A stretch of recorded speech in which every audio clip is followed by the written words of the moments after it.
Hi there. How's it going? Bonnie Violet here, a queer chaplain.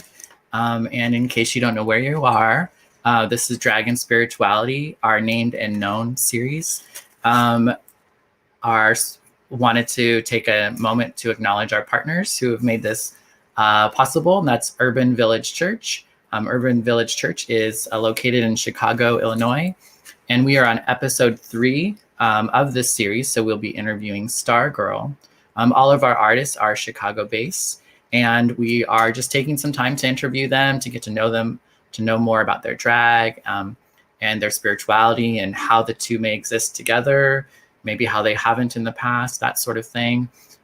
This is also a time for where church meets a drag show. So feel free to tip your queen as you feel it throughout the show.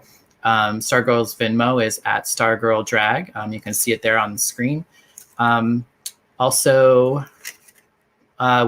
We are engaging with folks. So if you do have questions or comments, that sort of thing, go ahead and send them to us, and we'll do our best to respond to them as we move throughout this event. Without further ado, I think I'm going to go ahead and bring on our guest. So our guest this evening is Stargirl. Hi, Stargirl. Hi. How are you? I'm doing good. Feeling all settled and ready to go? Now, yeah. God, that was a little hectic. All right. I'm like... That's the way... Yeah, take a deep breath. That's okay. Yes. That's the way it goes sometimes. So thanks again for joining us this evening. And I tend to like to just kind of dive right in. And I love to hear a lot about like people's growing up, kind of what it was like growing up. If you want to tell a little bit about your childhood, that'd be great. Okay. I'm gonna just apologize right away. I have a little cough that won't go away, so I'm be a little coffee right now. No worries. Do you need water? Or... No, I'm okay. It's just a really weird cough. I'm gonna have to go get it checked out.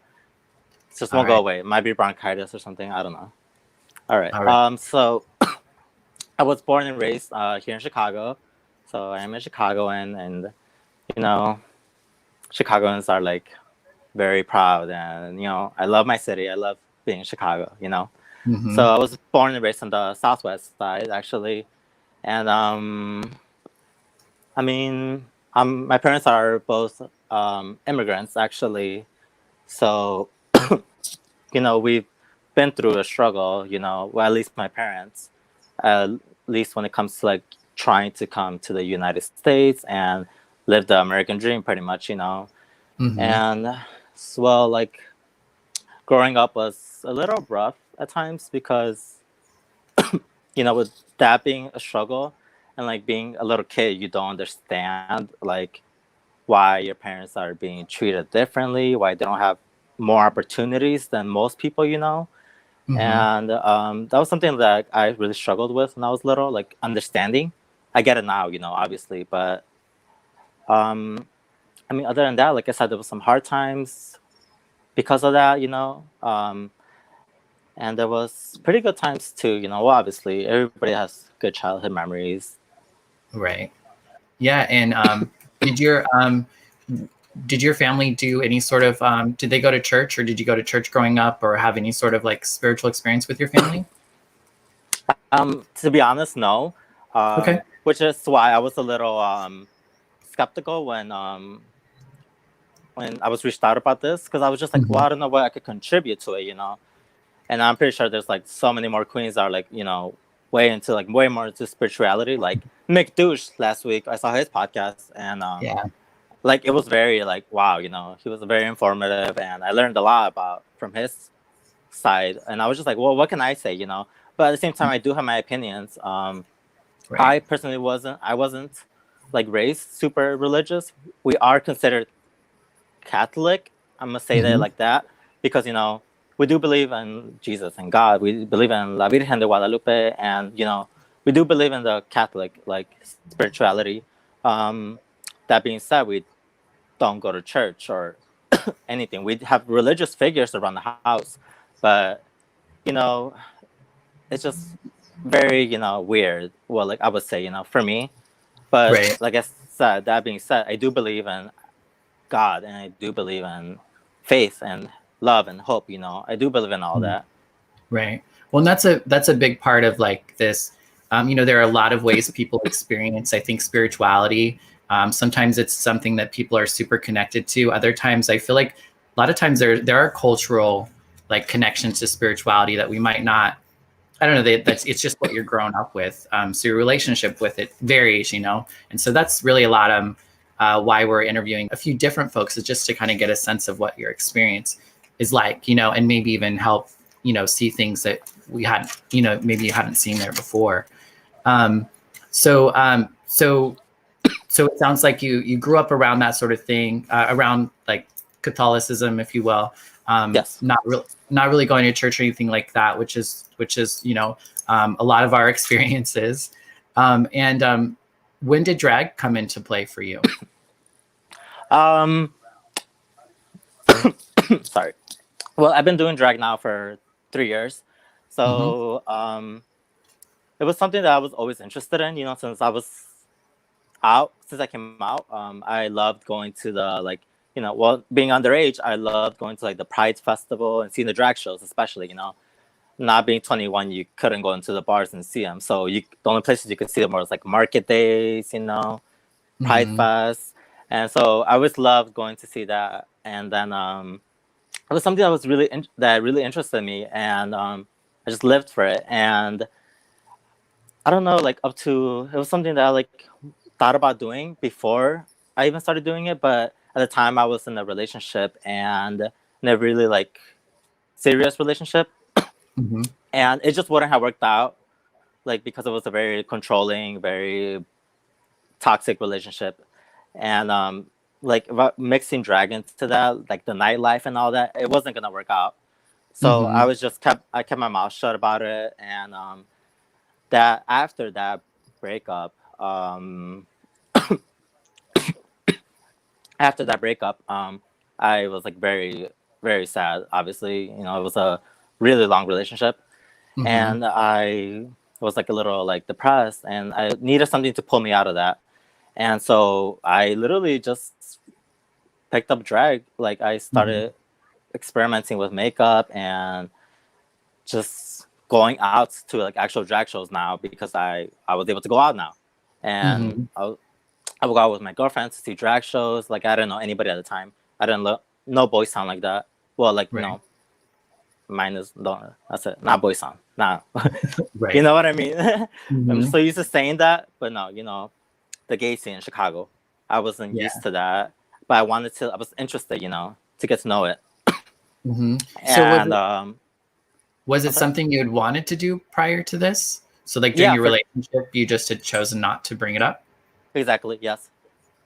So after the breakup, I picked it up, you know, and I Mm-hmm. started going out, and like I don't know how. Like I look back at it now, and I was just like, well, you know, that was pretty ballsy of me because like I didn't know anybody in the scene. You Mm-hmm. know, most days people now get into drag because they have friends that are doing it, Yeah. and it's easier for them to like get in the scene. But at the time, I didn't know anybody personally, so I just walked into the bar to do an amateur drag show and started from there. You know, that same Mm-hmm. night I met a lot of amazing queens that I still like know till this day. Cleopocalypse actually, Oh yeah, I love which you her. know She's my I sis. met her. I met her on the first night of me doing drag and like at Charlie Chicago. I was Mm-hmm. competing against her actually, and it was so fun. And I got to meet her that night. She was amazing. You know, I just fell in love with it. Yeah, yeah. And had you been artistic before you did drag? Like, uh, had you done any other kind of art before drag? Oh yeah, I'm a self-taught artist. I've Mm-hmm. always drawn. I've drawn since I was a little kid. Obviously I sucked when I was little, but as I got older, my technique just got better and better. But like middle school, I got better. After high school, like I wanted to pursue a career in illustration, in particular. Uh-huh. Um, I did some painting, but my thing was illustration, and like I really liked portrait drawing of like realistic illustrations, pretty much. Mm-hmm. And after high school, I tried to make a career out of that or go to college for that, but unfortunately, that didn't work out. Art school is very expensive in Chicago, so I had to stop that dream and started working this like retail job, that 9 to 5 thing. And after that, like I pretty much stopped drawing and I stopped exploring my artistic side, because I just Mm-hmm. didn't have time. I was always working. And when I Right. wasn't working, I was too lazy to draw because drawing, takes a little bit of work and, effort. And so I was just Mm-hmm. like, oh, like I'm tired. I don't want to draw anymore, But like I missed that artistic ability, Right. desire.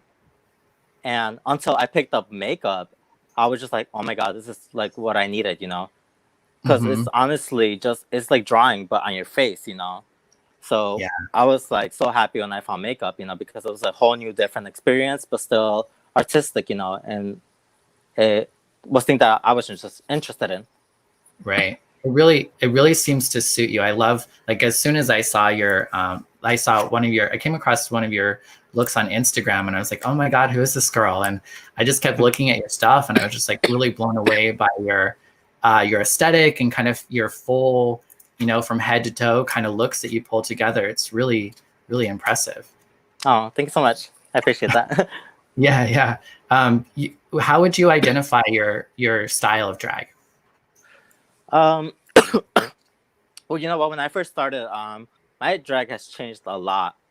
Like from the time when I first started, Mm-hmm. I am a Mexican, so when I first started drag, I was like trying to just be like this really pretty Mexican girl, really fishy, and at that time I knew drag, but I wasn't too familiar with like the more out of the box side of drag. Mm-hmm. So when I first started, I tried to be very traditional and very pretty, just woman illusion, I guess. And so when I first started, I just wanted to focus on like being Latina and pretty, and it changed a lot over the years. I started getting Mm-hmm. bored of that, and I started getting more inspired by especially more like of our Chicago queens. They're like so diverse, and like there's Yeah. some really good look queens out there in Chicago. Just to shout some out, like Abba G, J Pay, and like Mm-hmm. they really like a lot of them, but like they really inspire like that artistic side, which I didn't know like I could like mix into drag, or Mm-hmm. I just maybe I was too scared to try it out at first. Yeah. So I ended up just dropping my original drag name, and then I just picked up this new drag persona because it's way more animated and like fantasy. I like to say it's club fantasy. Mm-hmm. I like to mix that like element of like out of the box fantasy. It's kind of weird, kind of cool, Right. And how'd you come up with Stargirl? Um, well, I was trying to like look into um like new drag names at the time. My original drag name was Yazaira, Hmm. which is Yasaira. It's a Spanish name, and Uh-huh. my boy name is Yair. It starts with a Y. So Mm-hmm. I was just like, at the time when I first started, I was like, I need to pick a girl name that starts with a Y, like my boy name. So there's not a lot of pretty girl names that start with a Y, unfortunately. Uh-huh. So Yasaira was like one of the only ones I found, which I was like, that'll do. So Right. I was going by that for like the first 2 years doing drag, honestly. Mm-hmm. And then when I like wanted to change my character, pretty much, I started looking into other names. And at the time, I was wearing these like animated stars like in my Mm-hmm. hair. I have like a picture like on my Instagram. I have like these animated stars in my hair, and I don't Uh-huh. know why it just like clicked into me. Like, oh, star, like star girl. I don't know. So I was Mm-hmm. like star girl, and then I started looking into the name star girl, and like through Urban Dictionary and all that. Like, what does it mean? Because I guess it has like a meaning, and Hmm. like the definition, I guess, is like a girl who's weird but in a good way, that Hmm. you know she's very bright and colorful, and she timid but outgoing when you get to know her, and Mm-hmm. she lights up a room or something like that. And I was just like, I kind of feel like I do that, you know. Yeah. Yeah. It feels like a really And good fit. yeah, it did. Like it just like snapped, and like I can't snap because I have gloves, but you know it really snapped. And Right. I like put it on my Instagram at the time. I was just like, I'm debating on changing my name to Stargirl. I was like, what do you guys think? And a lot of people actually were like, yes, do it. Like, I like that, you know. And like, Mm-hmm. I like immediately got a positive response. So I was just like, okay, you know, Yeah, close no, enough. it's right. It's a great name. There have been a couple of questions that have come up that I want to just try to go to, just since they come so early. They're big questions. So, do you want to bring up one of those questions for me, Juan Pablo? So, Taylor Wise says, "Hello. What are some examples of discrimination that you've faced in your community?" So,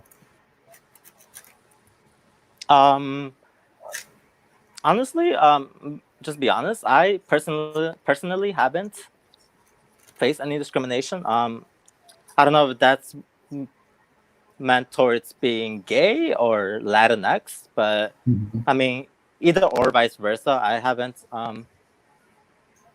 faced discrimination in my community. I mean, I Mhm. faced discrimination outside of the LGBTQ plus Latinx community. Like I have, but not inside my community. I would say, thank God, you know, for that. Mhm. So you feel like you're welcome in kind of the drag scene um, and the LGBTQ Latin X kind of scene, but outside of that community is where you maybe have a little bit different of an experience. Yeah, for sure. I mean, I bet a lot of us, you know, as queer people, could have faced at least discrimination, at least once, you know, or Mm-hmm. twice. Even if that's being said, even the minor way, you know, I have at workplaces. Unfortunately, I've been called out for being gay at work. Mm-hmm. Yeah. Um, it's about it, honestly. You know, obviously, about being Mexican, you do get, you know, those. Obviously, you get those racial, like, you know, um, insults about immigrants and illegals, and you know, go home, you know, kind of shit. Sorry Right. for my language. No, you're fine. Yeah. How's your family with everything? uh, according to, Like, how's what do your you mean family by with everything? like drag and everything? Do they love Oh, it? yeah. I mean, it was kind of like, I mean, they were never opposed to it. My parents are, thank God, they're very like accepting towards everything, and you know, Mhm. they when I started doing it, they thought it was kind of random. My parents are, like I said, they're like old school Mexican parents, and I guess it was a little hard for them to understand what I was doing. You know, for them, like they kind of almost thought I wanted to transition. That you know, Mhm. that I Mhm. was coming out as trans or something. Like I let them know, like no, that's not it. You know, I told them like I just want to go out and perform and be like this. You know, um, Mhm.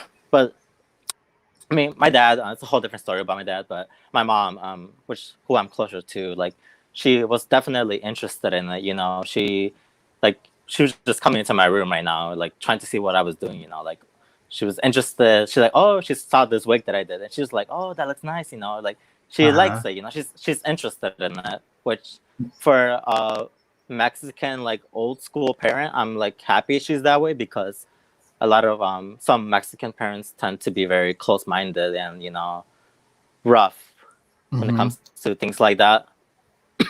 And so and they're like with your sexuality, they kind of rolled with that as well too. Yeah, pretty much. Mhm. Maybe my mom questioned it, like, when I first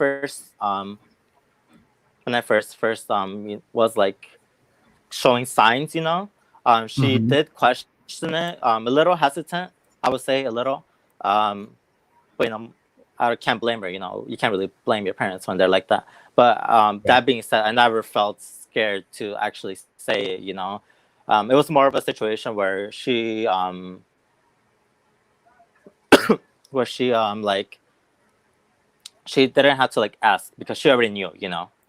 Right. And we didn't have to discuss it because it was up in the air already. Honestly. Mhm. Yeah. And one of the things like that, I think a lot of folks who aren't drag queens, I think, or drag kings or other kind of, drag artists, I don't think that they realize. I mean, I think sometimes people think like, oh, you're gay, you're queer, you're whatever. So doing drag isn't really a stretch. And that's kind of like what it means to be gay. But I know that I've had different experiences where like friendships change, romantic life or sex life changes too, because some people aren't as like hip on that. And too, what has your experiences been around that, around like Like dating or um, with dating, oh god, it's really dry. Like really, really dry. I'm just not um focused on that? and focused on that, honestly. I mean, at this point in my life, I'm the last thing in my mind, honestly. Like uh, honestly, like the last thing in my mind. But I mean, when it comes to dragging relationships in general, I've met one of the biggest one of the biggest reasons I wanted to get into drag was because I had no relationships with any people from our community. And Mm-hmm. you know I had all these girlfriends, from back home. And it was just like I got to that point where it was just like I want to know more gay people. I want to know lesbian people, transgender, queer people. I want to meet them. I want to have relationships and get to know people. Because like Mm-hmm. I just felt like that's what I was missing. And being Right. a queer person, I feel like you need to have that those kind of relationships in your life.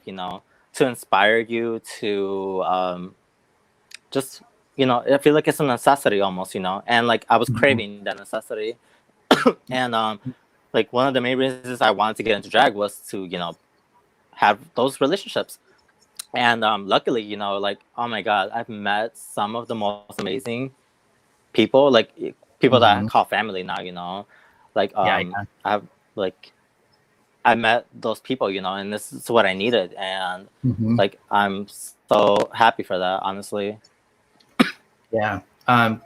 It's great to have a family. I think like you said, as queer folks, we get to kind of create our own groups. And I don't know, it's just real. I love being queer. I love being a drag artist. I love the community, Yes, the people we get to we're meet. we're very lucky. Totally. Yeah. I mean, I feel like, I don't know, life would be boring without it. Oh my god, honestly, I like I go some days where like I'm away from like well, especially during COVID, like I started feeling like I guess normal person, because we were away from what we were used to. We Mm-hmm. were away from like from being around our community 24, like so many days out of the week. I was so used to the nightlife and being around our community and so much love all the time. And like when quarantine started, like we got separated from that. Like it was like a breakup. Mm-hmm. And you just spend days at home not doing anything, sometimes feeling, I guess, like a normal person. Right. And it was just like a big slap in the face, like really made you realize like it, like what you had. Mm-hmm. You like don't take it for granted, especially. Yeah. COVID's Because definitely yeah, created COVID's definitely created some separation. Has it impacted your art in a positive way at all? COVID. Yeah, like this time being in. um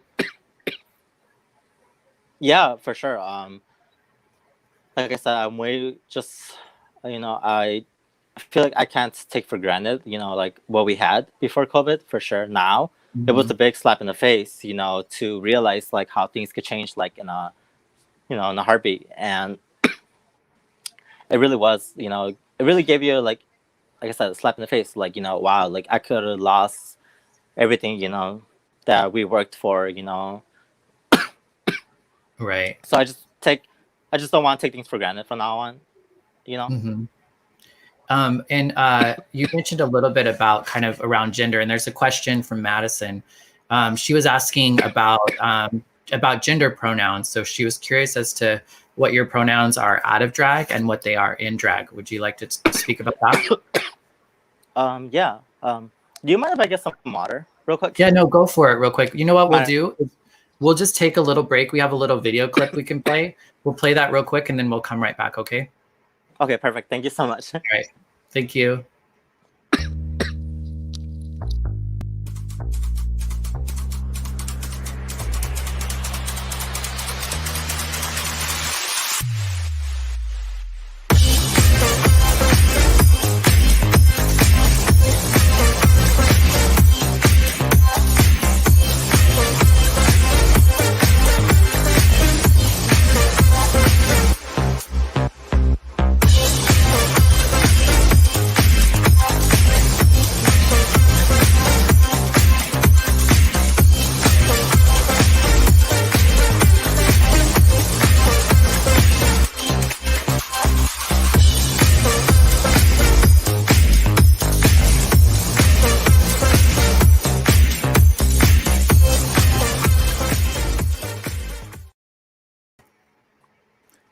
And we're back.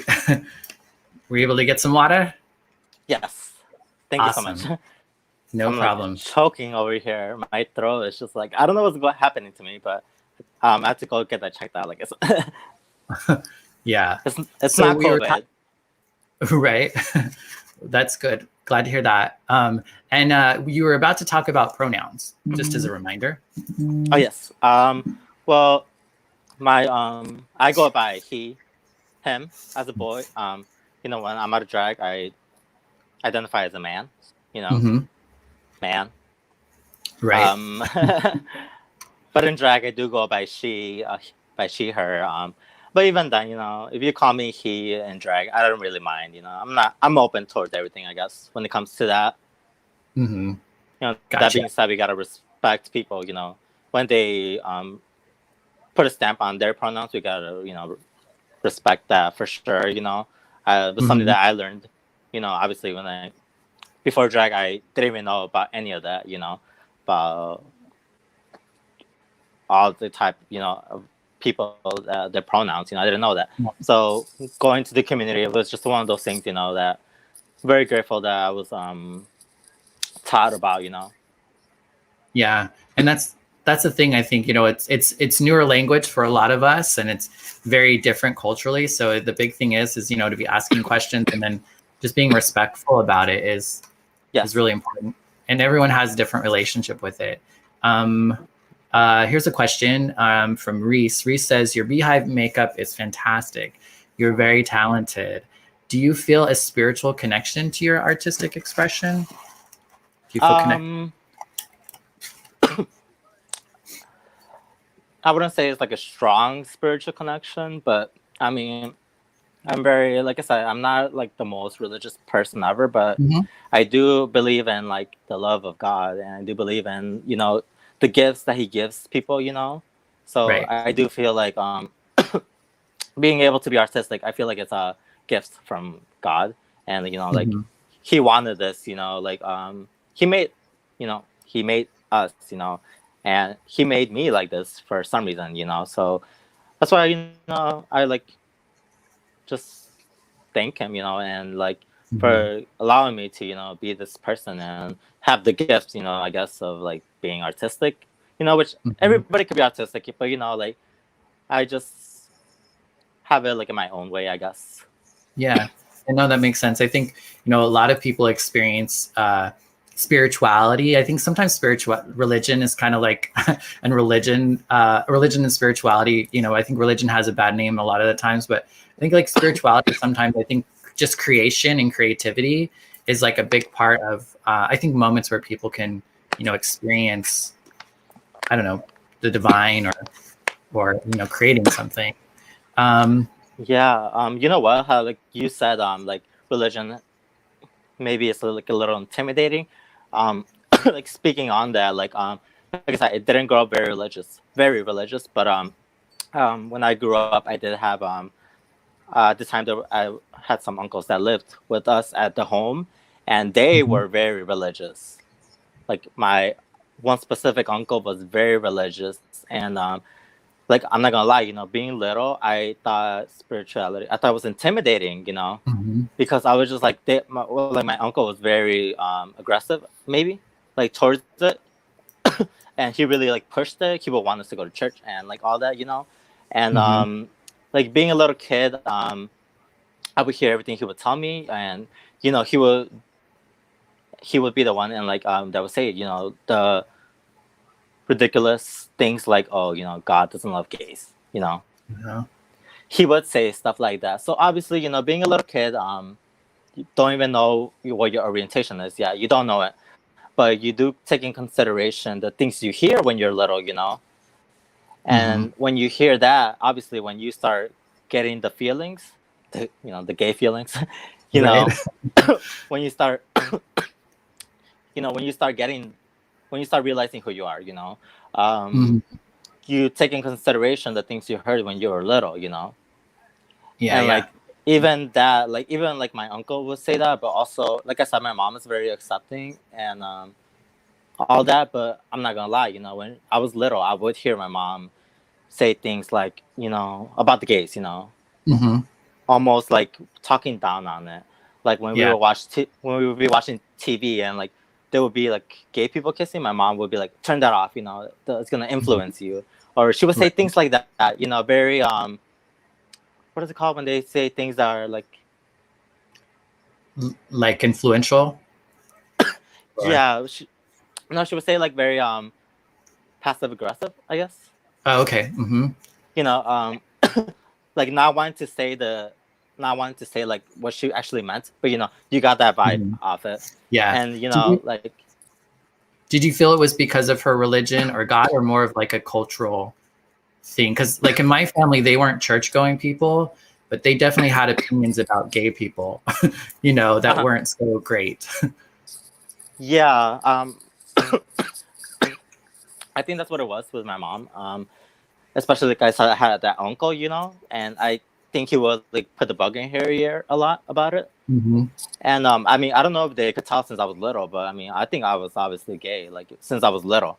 And like, I don't know if Right. maybe like he would put that bug into her ear and tell her, like, oh, he might be gay, even though he's little, But like, Mhm. maybe that scared her or something. But I just remember him being very aggressive about the religious, like, we need to be religious. And like, he would tell me everything was like worshiping the devil. Like, I would be playing like Mhm. Yu-Gi-Oh cards, and he wouldn't want me to play with Yu-Gi-Oh cards because he said it was like something about the devil, like Mhm. the imagery. So he would make me like burn like the Yu-Gi-Oh cards. Like honestly, he would like do that, and like for a little kid, I think it's kind of scary.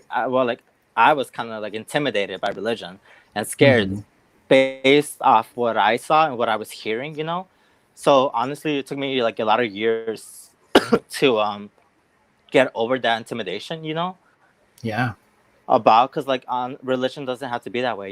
It's honestly like I wish I was more religious because I do think it's I think it's beautiful.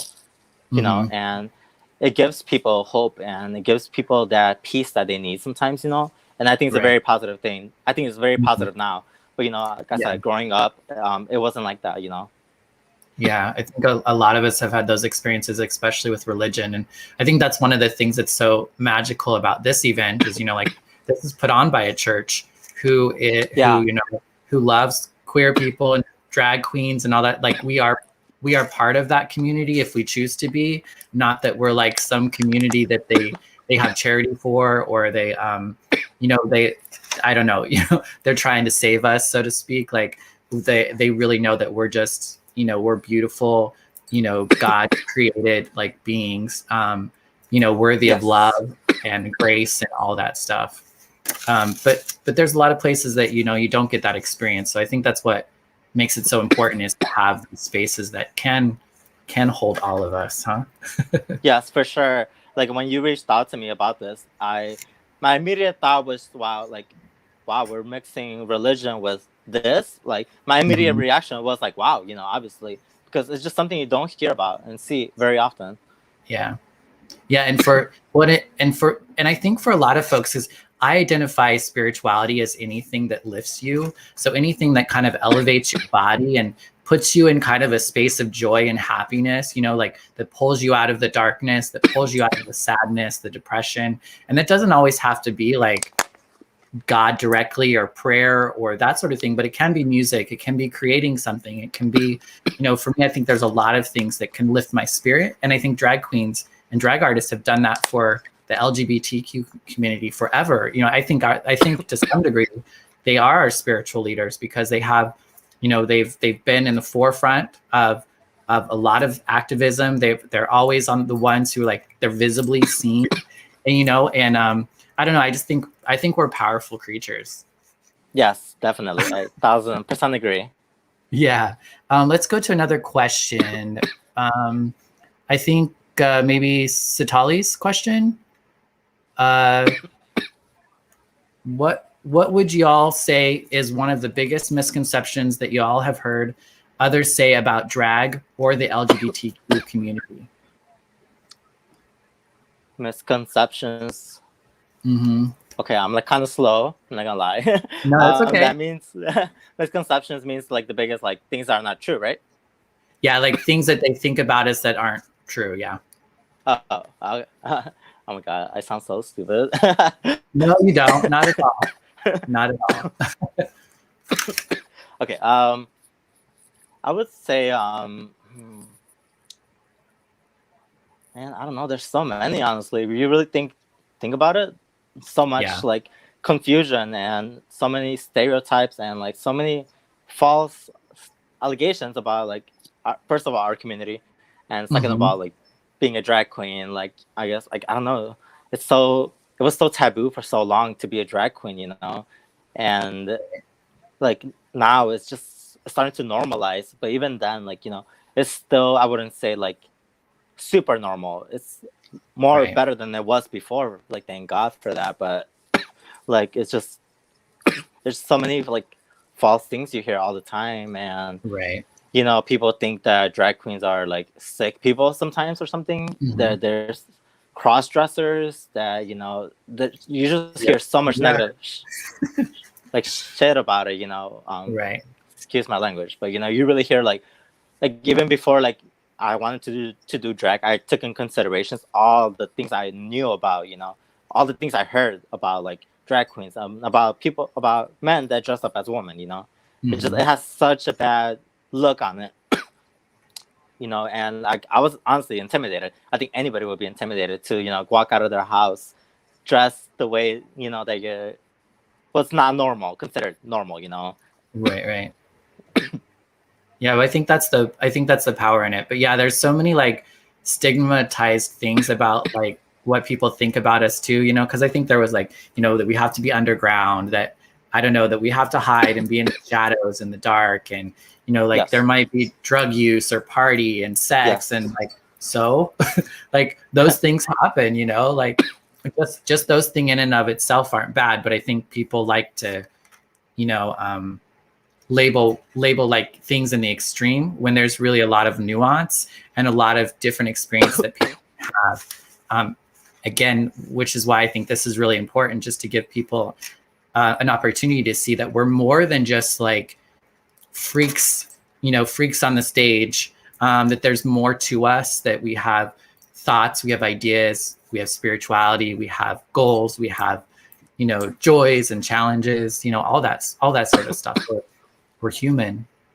Yes, exactly. And like, well, at least for me, this is a way for me to express myself and my art. It's not because, you know, I like dressing up like this. Honestly, like, you know, I do like dressing up, and I do like like I like art, but like it's a way for me to express my art, you know. At least for me. You know, other people do drag for different reasons. Everybody's different, honestly, but like I just hope that, you know, we keep making that step towards, you know, making this more, you know, I guess considered normal, and that people won't be afraid of this, you know. Right. We have a question from Angel. who also is Linda Summers. She's a drag queen. And she says, how do we invite our families to support our passion for drag and creativity? Um, I think it's important to, well, if you have that relationship with your family, honestly, like I wouldn't say like I am close to my family, but I wouldn't say we're super close. Like, Right. I don't know, it's weird sometimes, like I just don't like, I don't know why, like I felt like I shut down, like sometimes like around my family, and like I kind of want to keep to myself what I'm doing, Mm-hmm. and that's just me personally. I wish I wasn't like that, but it's this thing I'm working on, as of now. Mm-hmm. But like Well, as far from I'm sorry. I was just going to say that's part of the process for some of us. Sometimes we need to keep some things to ourselves for a while. Yeah, for sure. But I mean, I feel like if you have a really close relationship to your family, whether they accept you or not, I feel like it's important to like talk to them about what you're doing, Mm-hmm. and if you're passionate about drag, like let them in to that part of your life, because like you might regret not doing that later on, which is what I'm battling through right now, as of now. But like, yeah, I guess I should listen to my own advice. And Angel just had a little bit of follow up to that. She says, I asked because I've met a few people who keep the fact that they do drag private in fear that their families won't accept them. It's already enough that they're gay, but to be a cross dresser, in quotes, is another thing. Oh yeah, for sure. I mean, I know a lot of people are like that in that situation. It's kind of like telling your parents that you're a drag queen, or it's like another coming out process. Yeah. No, my Because it's parents. very. Go I'm ahead. sorry. No, go ahead. Um, no, I was just saying because it is kind of like I said, it's very not traditional. It's something out of the box, and most people are afraid of change, and people are afraid of like what's not considered normal. And so Mm-hmm. obviously, like it's very intimidating to come out to your parents. I mean, pretty much again, and tell them, oh, and I do this now, and for a lot of people, it's hard enough for the parents to accept them that they're like that they're gay, you know, Mm-hmm. and telling them now is just like, oh, and not only am I gay, I also like to be a drag queen. It's just so much more intimidating. A lot of people can't handle um, that much pressure on them, and I don't I can't blame them. I don't know what I would do if I was in the situation, honestly. But I mean, all I could say is like try to keep positive, and don't be afraid to don't be afraid to like trust your gut, and Right. tell your parents, don't be afraid of them, and they're at the end of the day, if your parents really love you, they will love you no matter what you do, no matter what you Mm-hmm. do, honestly. So I would say just try to be positive, and don't give up on the idea that that don't give up on the idea that you can invite them into this part of your life, because if you're that passionate about drag, like this will be very important for you, and if it's that important, you need to like the people that you love and on it. Right. Yeah, and I think most of our parents, they do just want us to be okay, and they want us to be happy and have To be joy-filled happy. lives and experience love and that sort of stuff. And I think they just think that we can't have that because of who we are. They haven't seen that exist in people before. And once they get to see that in us, I think that's when they start to change. Yes, for sure. Like I said, my parents are very traditional Mexican. Like I don't know if you know what that means, but it's very like Yeah. they grew up in like a village in Mexico. They like this to them. Like if they were to see this in Mexico, they would think it's crazy, honestly. Right. And my parents coming from that state of mind to where they're now, I just think that's amazing to begin with. Yeah. Yeah, I think sometimes I forget that as well too. I grew up in a small town in Idaho, and there's just very much you just didn't see people like us walking around, and we were maybe the crazy people they saw on television, but that Yes. was That was about it. Like on Maury Povich or something, you know. Exactly. Jerry Yes, Jerry Springer. Springer. Yes. Right, at 1, 2, 3 o'clock in the morning or something, right? Exactly. And like, they would think like, oh, this is like funny to them, and like, well, obviously, reality TV makes things so much more dramatic and crazy, but it's not that. Right, right. Is there the Jamie says it looks like drag is more accepted. Do you think within LGBT community acceptance has improved and drag queen MCs? Oh, and drag queen MCs are great. Do you think the LGBT community acceptance has improved of the drag community? Oh God, yes. I mean, the only way we could move is forward, honestly, from where everything started. And I think, I think we do take a lot of step back sometimes. Mm-hmm. Unfortunately, I would say this community. I love this community. It's very crazy sometimes. It's very intense and something that I didn't know. Coming into the community, I was very I would say naive and ignorant coming into the you know LGBT community, Q Mm-hmm. community. I just didn't know what I was expecting. Right. All I knew from this community was reality TV and what I would see. On Right. TV and what I would see in movies, and like that's all I knew about the community. So like I had no clue what to expect. Going in, right away. Right. I was, I mean, off the bat, the first thing I ever experienced was love and acceptance for the community, and that's all I wanted, honestly. And I Right. was just like, okay, this is right. This is what it's supposed to be like. That being said, I the more you like get to know about the community, you do see the downsides of it, the downfalls. There is Right. like some things that aren't, maybe could use some work, but honestly, like I think that we have way more positives for sure. Like the community is amazing, and Uh-huh. where we're at now is amazing, and I Yeah. think we can only move forward from that. I agree. I agree. And Chicago has such a rich, diverse group of like drag artists Yes. from across the board, from like old school drag, trans, beautiful trans artists to like, Yes. more of the newer kind of like, I would feel like you're in the new wave of a new kind of drag, which I am really loving. Oh, thank you. I love what you're doing. I'm living for this look, honestly. I've just been staring at it. It's just like, Oh, wow. I totally just made it up today, kind of. Shut So, up. Are you serious? yeah, they're just like little. I made a little roses, at like a rose. There's like a bouquet of flowers that I had, and I just took them out of the the thing and just wrapping? started like sticking them to me and stuff. I love Yeah. it. You sculpted it really nicely. Like I'm very towards like making your own stuff. So I love it. I was just like, wow, you look great.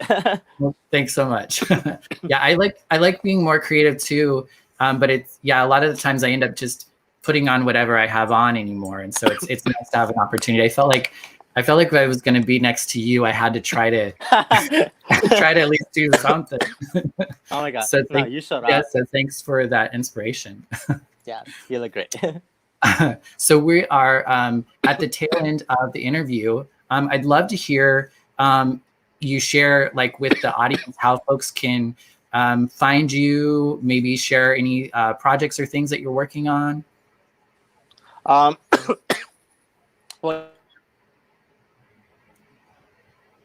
Oops. Seems like we might have got disconnected for a second. We'll see if she'll come back. Looks like she might be coming back here in a second. But you can find her on Instagram at Stargirl Drag. And she has like some really great visual art stuff. She does, it's just, I've never seen anything like it. So do yourself a favor, check it out. I'm hoping we're going to get her to, oh, there she is. I saw her eyes blinking. Yes. hello. Hello, are you there? Hi. Oh my god! I had a phone call come in and it just like shut down. Was I off? Yeah, you were off for a second, and I just told folks about your Instagram. Do you want to share any events or anything that's going on? Yeah. I'm sorry again. That's okay. You just find me on Instagram. honestly. It's pretty much the only thing I use to promote my drag as Stargirl Mm-hmm. drag. I don't use Twitter or nothing like that. Honestly, I don't really use social media like that. Honestly. Gotcha. Um, So what but is yeah, the you find me future? posting my things on Instagram. But What I'm sorry. what does the future of Stargirl look to you? Like, what do you hope? What do you work? What do you want to do next as far as your vision goes? Where would you like to see yourself? I just, God, I just like really want to elevate my drag. I think that's every drag queen's goal. You Right. think about like being better than the year you were before. That's Mm-hmm. the goal for every new year. And like walking into 2021, right away, I was already kind of stressed out, and like that's why I kind of took like this whole month off. I haven't done drag in like a little over a month, which is a long time for me. And like I had Yeah. to like remember how to do my makeup again, because like kind of took a little time off to like focus on like what I really want to do. Like I feel like I need to. Mm-hmm. Well, I don't know how, but most drag queens. Well, I feel like I need to like I feel like a lot of pressure to like be better than I was last year, Mm-hmm. and I need to like turn out the looks. I need to turn out the makeup and do something very different. Mm-hmm. Raise my. I guess it's Do you feel like a personal goal for me. right? Yeah. Do you feel more of that pressure like for yourself rather than like it's not necessarily about competing with the other artists. It's more about like your growth or Honestly, yeah. At the end of the day, I'm be lying if I said it wasn't the other way. It kind of is, right. Like I feel like being in Chicago drag is so competitive, and I feel like a lot of people they're forgotten so easily. It's like very easy for you to get lost in the crowd. So Yeah. like I was just like I worked so hard, for like what I have now, and like even then, I'm not shit. Like I'm not, Excuse my language. I'm sorry. You're okay. Like I'm I'm really not. There's so many legends and so much excellence in Chicago, and Mm, you just want to be like, if you could like be a little part of that, it's such a big accomplishment, which it mm, was for me. Like I said, when I came into the scene, I didn't know anybody. I didn't know what I would be expecting, and then like I started getting attention, like little by little. I started getting bookings, and luckily I was getting booked like at least once a week, which like for me that was just like wow, that's amazing, great. Yeah. so humbled and like so amazing, and I'm just like wow, I feel like I need to work up to like what that little bit of success that I built, Hmm. on my own, because I did it on my own, Right. so I think the goal is always just to elevate yourself, for yourself, but also, for like I guess at the end of the day, some drag queens have fans, which is crazy, Yeah. I've had people, yeah, because like I've had people like draw me fan arts, and they'll be Mm. like, "Oh, I drew this for you." They reach out to me personally, and they'll be like, "Oh Uh-huh. my god, I love what you do." Like, I guess they consider they're like fans or something, and they're like, "Oh, I love you, and I drew this for you." And it's just like, wow, you Mm. took time out of Yeah. your busy schedule to draw this for me. It's just like, wow, thank you. It means a Hmm. lot, that what I'm doing, like that you like what I'm doing, and that you take time out of your schedule to share that love for me. It's just like, wow, thank you so much. And I need to do this for you too. I need to elevate my drag, and Mm. you're supporting me. I need to like repay that somehow. To continue it and to continue to inspire them. Yes, exactly. It's great. Well, you are crazy, crazy talented, and I cannot wait to see what comes, like what more you create in the future. I really appreciate you taking the time to chat with us today. I hope that you're able to get your throat some comfort in your throat soon. Yes, um, hopefully. yeah, yeah, and so I'm just gonna say a few words and then say goodbye to the thank you audience for joining us today. I really appreciated all the comments and conversations that we had back and forth. Next week, same time, same place, we'll be interviewing Fonda Cox. So I'm really excited to be interviewing her. She does some really great mental health work and all kinds of fun stuff. So I'm really excited for that. Also, just a side note, I also have Splintered Grace podcast with my aunt. She's a conservative Christian and I'm a drag queen. And we have a podcast. It starts on Monday, and we'll be taking on current events in this season. So check out the links and the description if you want to get connected with Stargirl. And remember, that's her Venmo, so you can send the girl some coin if you love what you see. And you can also get connected with Urban Village Church and future events and things that are to come. So thanks again, Stargirl, and thanks everyone for joining us, and have a good night. Bye-bye. Bye.